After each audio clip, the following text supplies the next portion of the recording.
Olá, a paz do Senhor, que bom! Hoje estamos no encerramento do nosso trimestre e podemos dizer que grandes coisas fez o Senhor por nós neste trimestre. A palavra de Deus trouxe para nós esperança e princípios éticos e morais deste reino que precisamos aplicar em nossa vida, no nosso cotidiano. Na aula de número 12 foi maravilhosa. Comenta aqui nos comentários como foi a sua aula de número 12. Eu confesso que a minha aula foi maravilhosa. Foi o meu dia de lecionar na lição de número 12 e a aula foi maravilhosa. Aprendemos bastante a respeito da palavra de Deus. Para você que está aqui pela primeira vez, eu sou Jane Martins de Souza, sou professora e também superintendente de escola bíblica dominical. E confesso que sou muito grata a Deus por contribuir com alguns irmãos. É claro que nós não ajudamos a todas as pessoas, mas eu sou grata a Deus por isso, por alcançar pessoas que realmente precisam desta ajuda, deste subsídio, para levar mais conhecimento para a sua sala de aula. E hoje nós já estamos no encerramento, mas aprendemos bastante. Acredito que no próximo trimestre também vamos aprender muito mais a respeito da palavra de Deus. E hoje na lição de número 13 nós vamos falar sobre a verdadeira identidade do cristão. Qual é a nossa verdadeira identidade? Se é a terrena, se é a identidade espiritual. E o texto tomado por base está em Mateus capítulo 7, versículo 21 ao 27. Então estaremos encerrando o Sermão do Monte. Já falei em outras aulas que não conseguimos, as minúcias deste sermão tão maravilhoso e que todos os ensinamentos de Jesus a respeito da nossa vida espiritual, da nossa conduta, do nosso caráter, eles não se resumem apenas aqui nestes capítulos 5, 6 e 7 de Mateus. Em todo o Evangelho nós encontramos Jesus nos ensinando a respeito da sua palavra. E o que nós aprendemos durante este trimestre? Nós aprendemos sobre o caráter do cristão no reino de Deus, sobre quem realmente são as pessoas que são as mais felizes, aqui nesse plano terreno. Aprendemos que nós somos sal e luz, nós somos sal da terra e luz do mundo. Precisamos ter convicção disso, que o nosso testemunho deve falar bem alto aqui onde nós estamos. Nós descobrimos a nossa verdadeira função aqui, que a nossa justiça não é terrena, mas é a justiça que vem de Deus, que a lei não prescreveu, somente a lei cerimonial foi abolida, porque Jesus cumpriu toda a lei cerimonial, e que devemos nos livrar dos sentimentos ruins. Jesus nos ensina que sim, que o casamento é para sempre, que devemos ser honestos de tal forma que nossas palavras não precisem de juramento para ter credibilidade. No reino de Deus, a nossa retribuição, ela não deve ser pelos padrões humanos. Nada de vingança, toma lá, dá cá. Aprendemos que o amor é a maior expressão do reino de Deus, que precisamos ser verdadeiros e tudo o que fizermos deve ser sem hipocrisia, pois Deus nos recompensará e Ele conhece as nossas reais intenções. Aprendemos que a nossa vida ela deve ser pautada pela oração e pelo jejum e que não há regras para isso. Quantas vezes eu devo orar, quantos jejuns eu devo fazer semanalmente. Jesus nos ensinou que a nossa segurança ela está em Deus e não nos bens que nós possuímos, pois daqui nós não levaremos nada. Aprendemos que no reino de Deus nós somos advertidos a julgar primeiramente a nós e depois podemos ministrar aos outros palavras de incentivo a viver uma vida reta com Deus. Aprendemos que não poderemos julgar as intenções das pessoas, que somente Deus conhece o nosso interior. Então esse julgamento vem dele. Aprendemos que Deus é o nosso Pai bondoso e Ele está sempre a atender, Ele está sempre pronto a atender as nossas petições, desde que conheçamos a vontade de Deus. e devemos pedir segundo a vontade dele, não a nossa. E devemos buscar de Deus discernimento espiritual para não sermos enganados pelos falsos profetas. E hoje nós encerraremos com chave de ouro, abordando sobre a nossa verdadeira identidade. Quando somos colocados à prova, é revelada a nossa verdadeira identidade. Quem somos de verdade? Se nós estamos aqui neste plano terrestre, ou se estamos ligados, né? Se somos realmente cidadãos dos céus. Jesus, ele nos confronta aqui nessa parte do sermão, se a nossa fé é baseada em palavras, e se ela for, estamos caminhando em direção oposta à proposta pelo reino de Deus. Devemos ouvir a palavra de Deus, praticá-la e fazer a diferença neste mundo. Não podemos apenas ser ouvintes da palavra de Deus.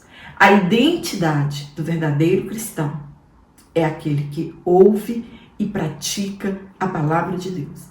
Aquele que ouve e obedece. Então, este ouvir aqui é colocar em prática, é obedecer e não apenas escutar a palavra de Deus. Porque escutar, milhões de pessoas pelo mundo, elas escutam a palavra de Deus.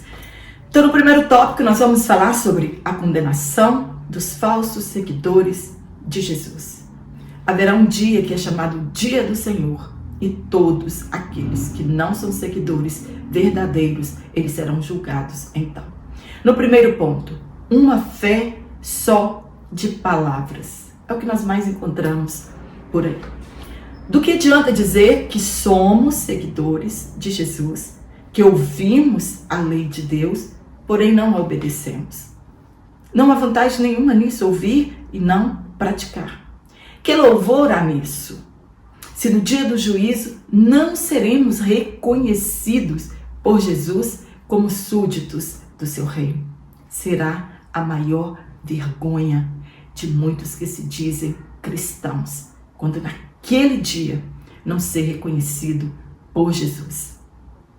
Em Mateus, capítulo 7 e no versículo 21, Jesus ele deixa uma advertência, abre aspas, nem todo o que disser Senhor, Senhor, entrará no reino dos céus. Esse Senhor não é a chave que abre a porta do reino dos céus. Né? Nós vamos aprender que a nossa obediência, a nossa fidelidade, né? É isso que abre as portas do céu para nós. O reino de Deus, ele consiste em muito mais além de meras palavras. Paulo escreveu em 1 Coríntios que o reino consiste em poder e não somente em palavras. Você ouvir e dizer é muito fácil. O difícil é viver o que nós aprendemos.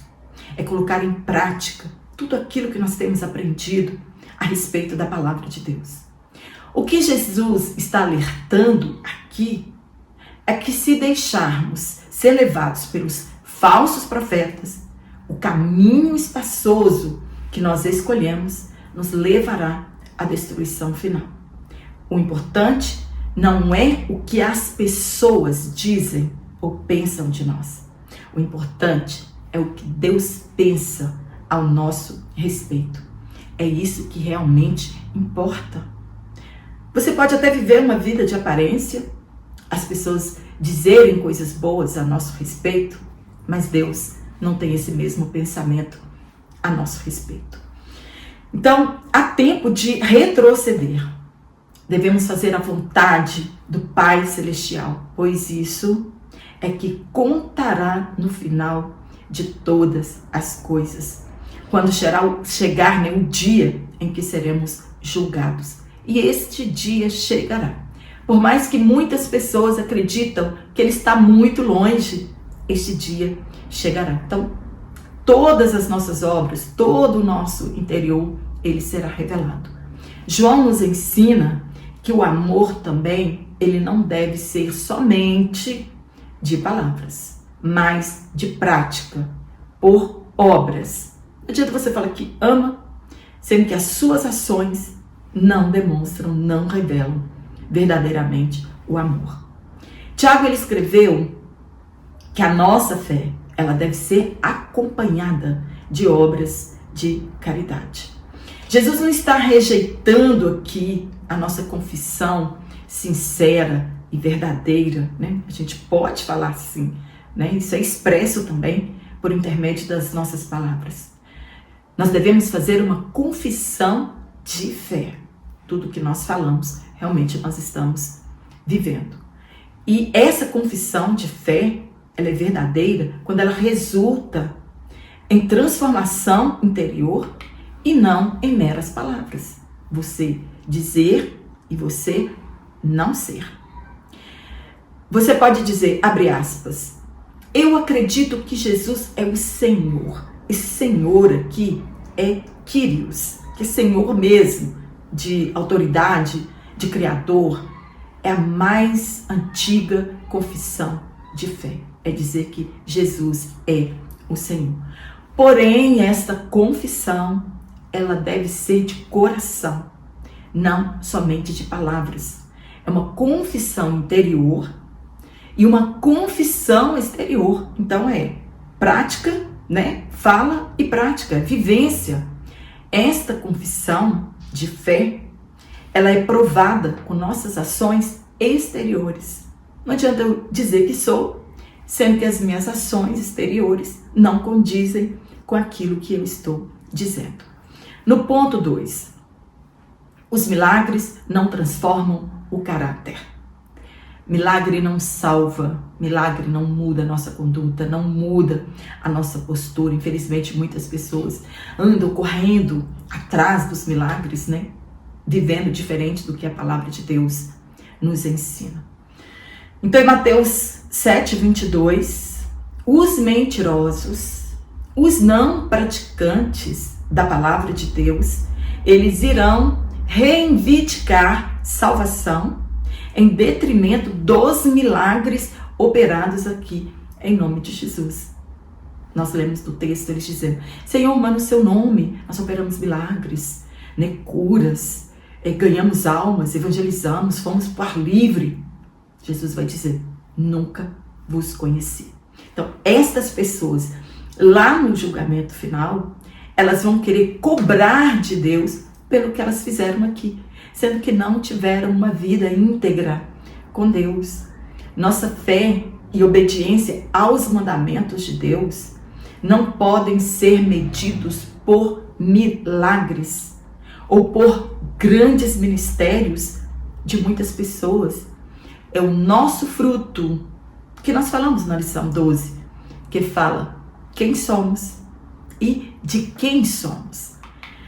Ele é a prova se fazemos a vontade de Deus e se realmente somos verdadeiros cristãos. Às vezes ficamos estarrecidos pela conduta de algumas pessoas, seu mau testemunho e os milagres que Deus opera por intermédio daquela pessoa.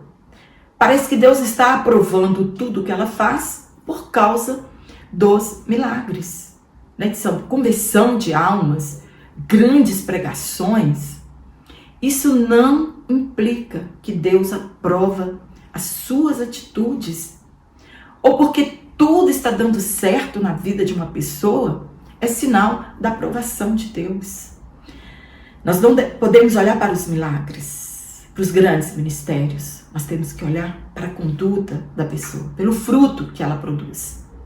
Não são estes sinais extraordinários que atestam que estas pessoas sejam os verdadeiros súditos do reino de Deus. Podemos ficar em dúvida se Jesus afirmou que os milagres eram falsos. Jesus não está tratando aqui no Sermão do Monte da veracidade dos milagres, se os milagres são falsos ou se estes milagres são verdadeiros. Não é essa a intenção de Jesus aqui no sermão.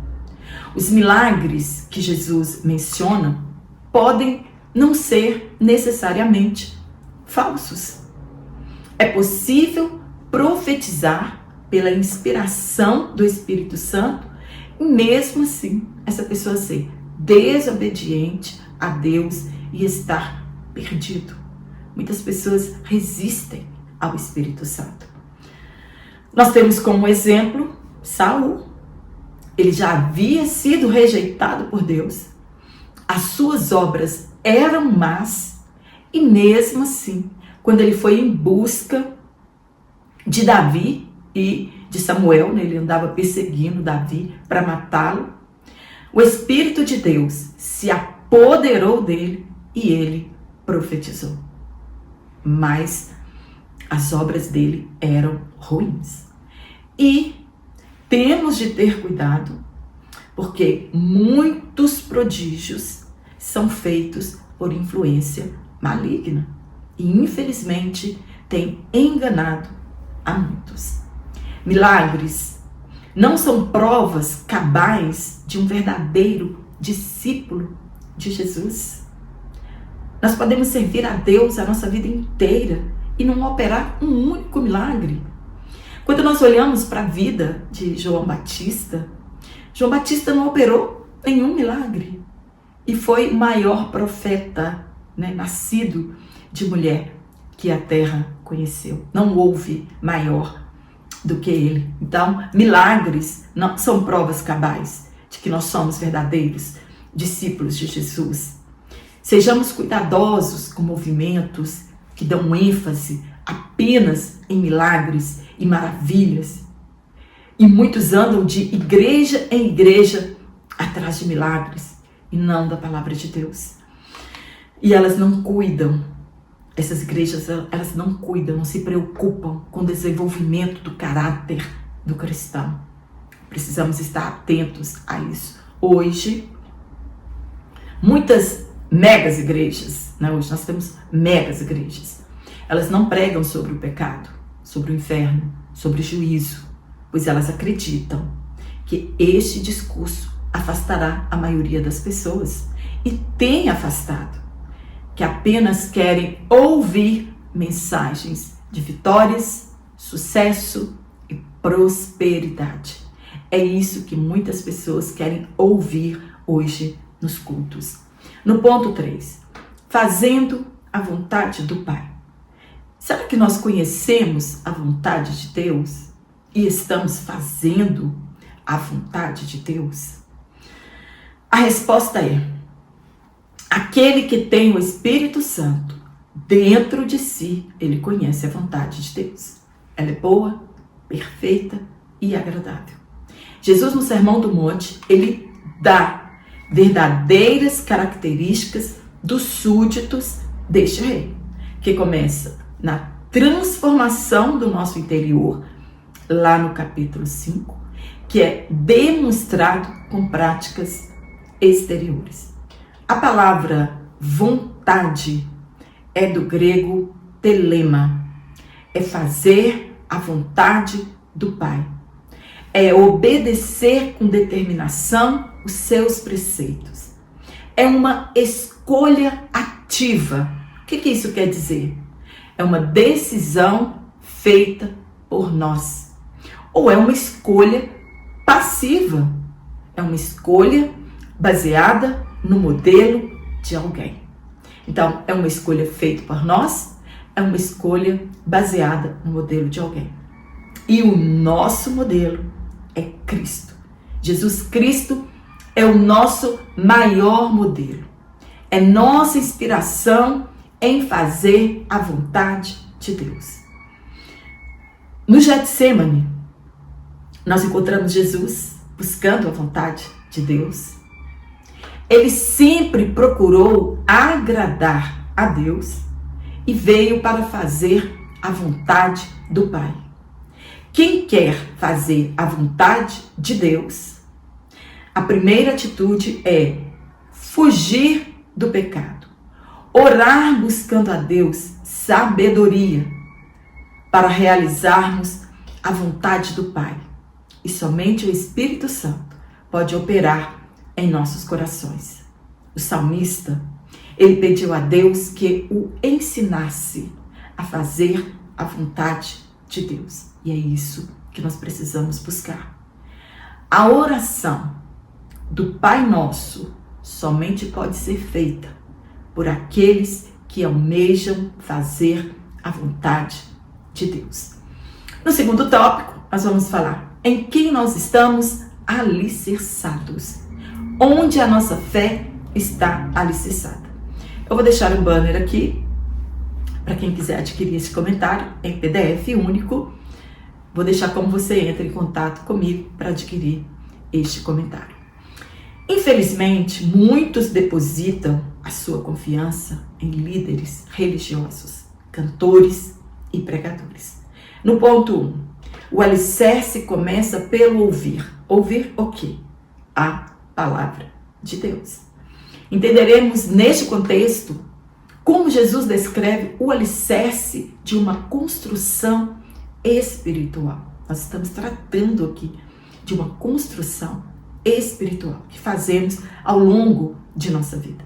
Aqui o alicerce que Jesus trata não é o alicerce descrito por Paulo em Coríntios, em que Jesus é a rocha, o fundamento, o alicerce, né? O alicerce de Paulo, aqui que ele está tratando em Coríntios, é o Cristo crucificado. Então, ele lançou esse alicerce que é Cristo, o Cristo crucificado e ressurreto. Aqui Jesus está ensinando que o alicerce da nossa vida espiritual, ele é baseado no ouvir e na obediência à palavra de Deus.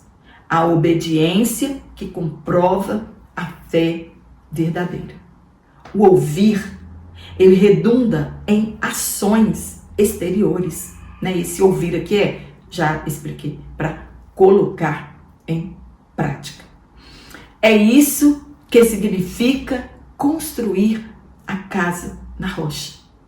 Diferente da igreja que é fundamentada na rocha que é Cristo. Jesus está aqui tratando do nosso alicerce espiritual, que é ouvir a palavra de Deus, obedecer e colocar em prática. Gente, abre um parêntese aqui para vocês. O nosso galo hoje tá demais, Mas vamos aqui em frente aqui. A nossa fé, ela é alimentada quando nós ouvimos a palavra de Deus. É assim que a nossa fé é alimentada e solidificada quando nós praticamos aquilo que nós ouvimos. Então, somente a palavra de Deus tem o poder de mudar o nosso interior e o exterior. Não? Não é assim mesmo? Sim. Tem. Mas, infelizmente, muitos fingem ser quem não são na verdade. Ela tem esse poder de mudar o nosso interior e o nosso exterior. Mas tem pessoas que vivem de hipocrisia. O seu interior ainda não foi transformado e ele tem um exterior, né, transformado, entre aspas. É o que Jesus chamou de hipócritas.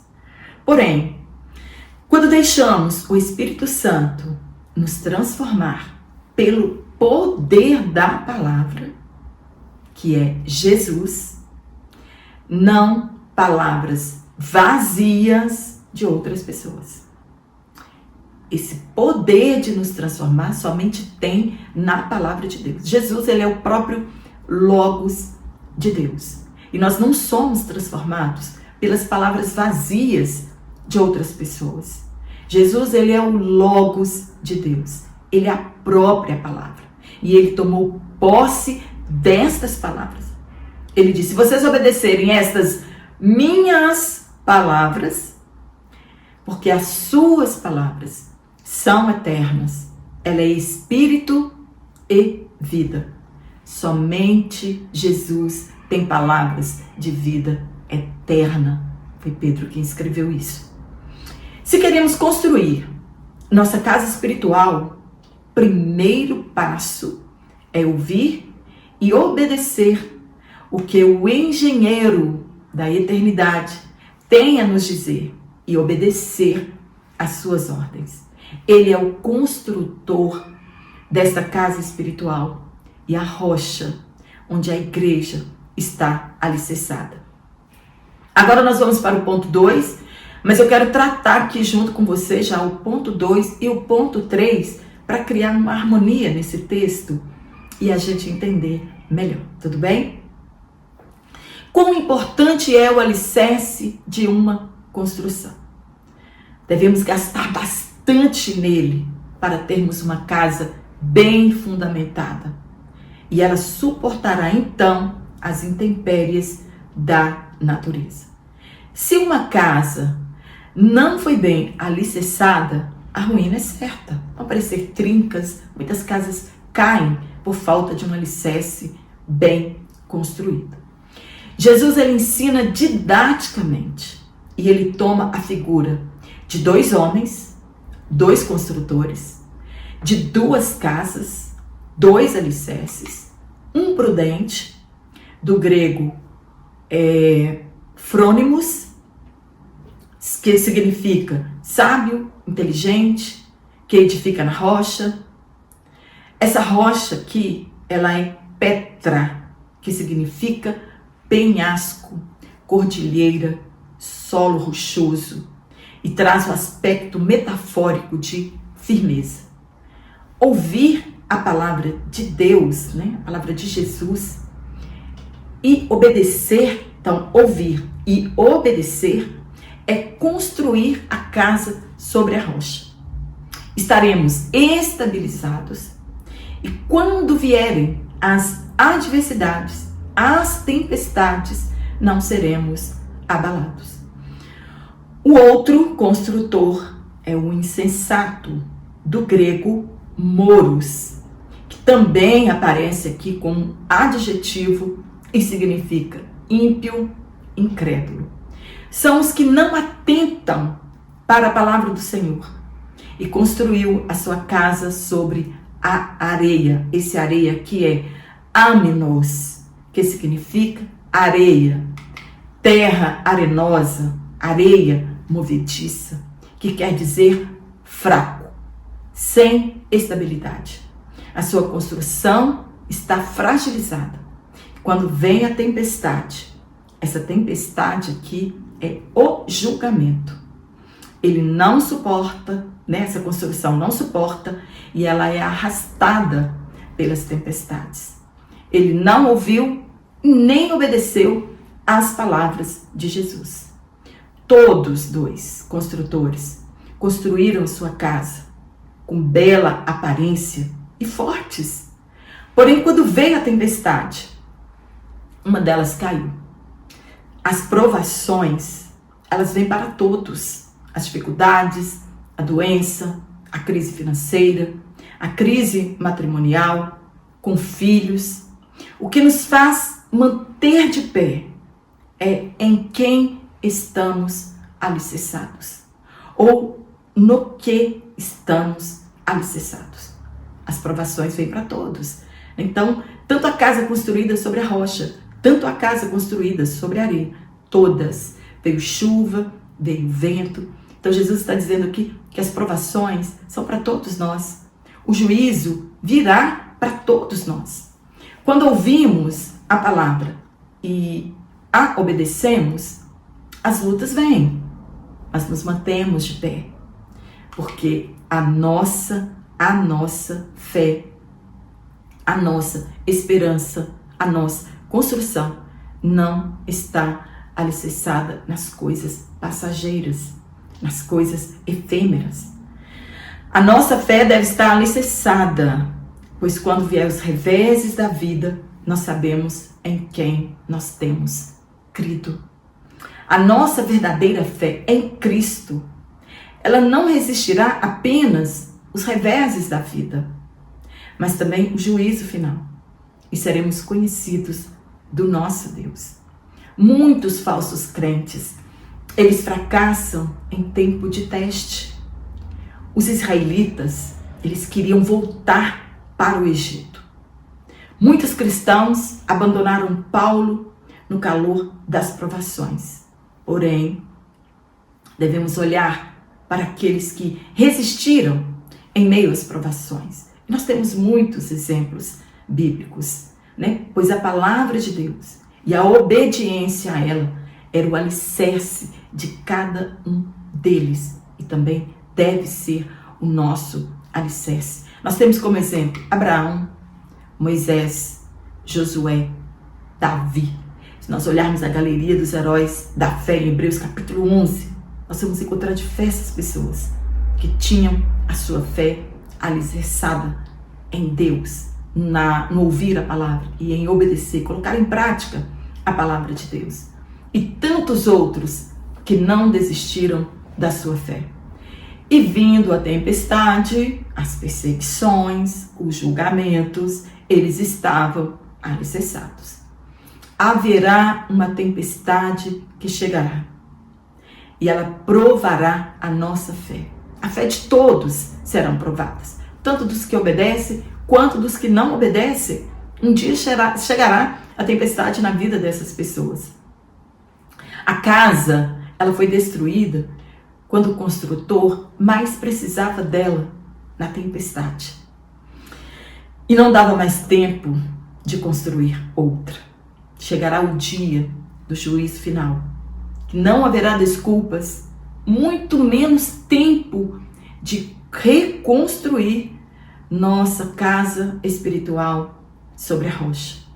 O tempo é hoje, antes que seja tarde demais.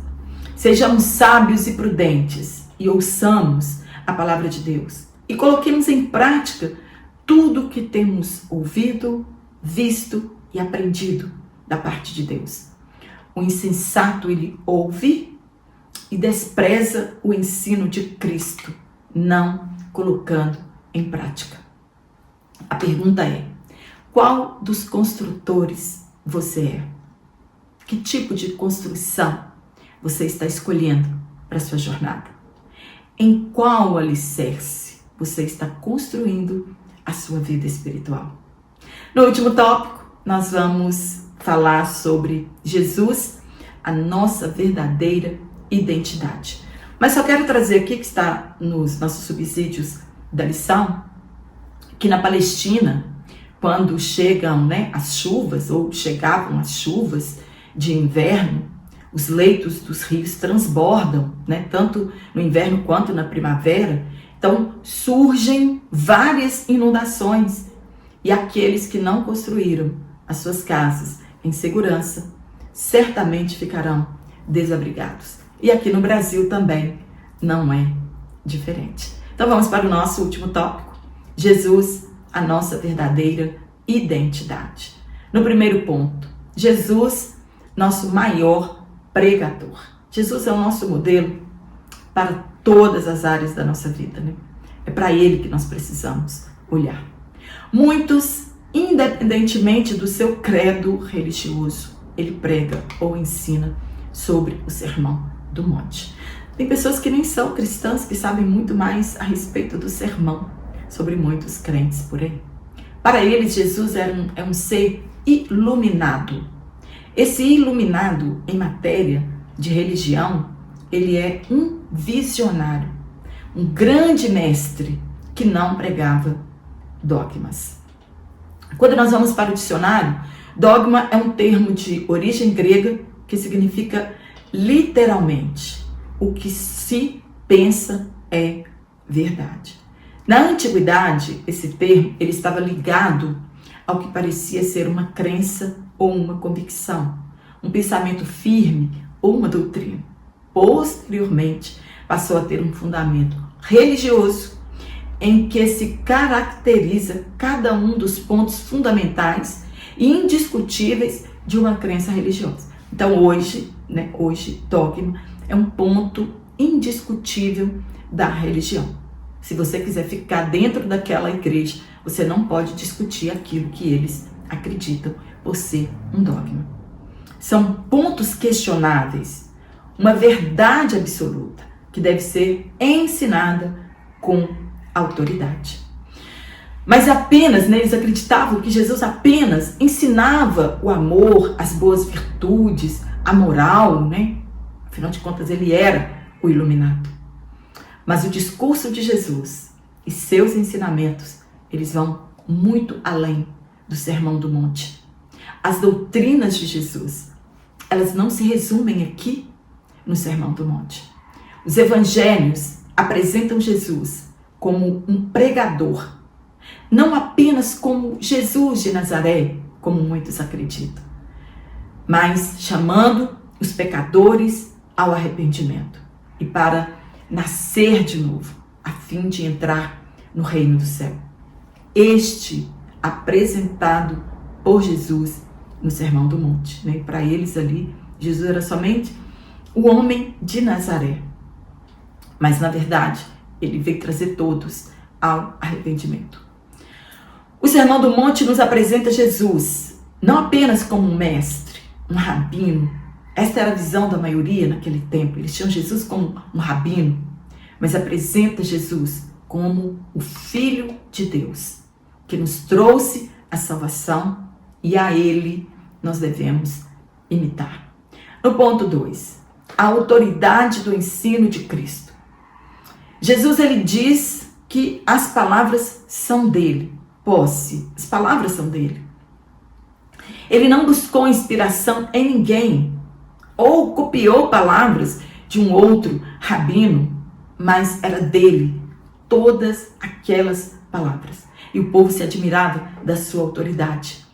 Jesus, ele não era como os demais rabinos que buscavam informação em outros livros, em outras culturas, né? Como nós fazemos hoje para buscar subsídios e esfolheamos livros e comentários teológicos. Não, Jesus, aquelas palavras eram deles e era disso que o povo se admirava, né? Ele falava como quem tinha autoridade. E não como diz fulano de tal. Jesus não tinha isso. Olha, fulano de tal. Não, ele falava as palavras dele. Alguns questionavam, abre aspas, de onde vem esta autoridade que Jesus estava ensinando? Jesus recebeu autoridade sobre toda a humanidade. Ele disse que tinha autoridade para dar e tomar a sua vida. Autoridade é o poder delegado, é o direito ou poder de ordenar as coisas. Jesus disse que ele tinha todo o poder ou autoridade e que aquele todo poder e autoridade foi dado a ele por Deus. Precisamos reconhecer e somos chamados para isso, com autoridade, pela palavra de Deus, a pregar, evangelizar e ensinar. Jesus, ele disse que ele enviou as pessoas para fazer isso. Então, toda essa autoridade que nós temos em pregar, em evangelizar, em discipular e em ensinar, ela nos foi delegada. Ela foi dada por Jesus antes dele ascender aos céus. Ele disse, olha, eis que vos dou poder. Este poder aqui é autoridade. Então, nós temos esta autoridade dada por ele. No ponto 3, Jesus como nossa identidade. Um dia chegará o fim em que seremos julgados, colocados em uma balança e precisaremos apresentar a nossa identidade. A identidade, ela descreve nosso nascimento, em que lugar nascemos, nacionalidade e de quem somos filhos. Somente seremos semelhantes a Jesus na glorificação. E somente naquele dia o veremos como ele é. Conheceremos a verdadeira identidade de Jesus. E será revelada a nossa verdadeira identidade. Se somos de Deus ou se não somos de Deus. E se temos esta esperança, devemos nos purificar, escreveu João. O Sermão do Monte, ele nos dá as características dos verdadeiros filhos de Deus. Nos ensina como ser súdito deste reino. O Sermão do Monte fala do nosso caráter, das nossas atitudes, priorizando a justiça de Deus, sendo sal da terra e luz do mundo. Que eu preciso amar o próximo, ter uma vida pautada na oração, jejum e obediência à palavra de Deus. Assim vamos nos identificando com Cristo, né? Muito mais com Ele, e formando a nossa verdadeira identidade. Quem nós somos?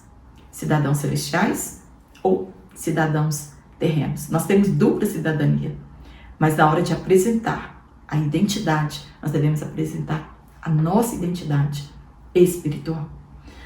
Sem uma vida de aparência, mas vivendo de forma a agradar a Cristo. Somos chamados a escolher a porta estreita, o caminho apertado, produzir frutos dignos de arrependimento e fazer a vontade de Deus. Você está pronto para colocar tudo isso em prática? Amém? Espero ter te ajudado com esse comentário. Quero agradecer a todos vocês que estiveram aqui comigo todo este trimestre, né? Eu acredito que tem pessoas que estão aqui semanalmente. Fica aqui meu muito obrigada por você estar aqui comigo durante esse trimestre.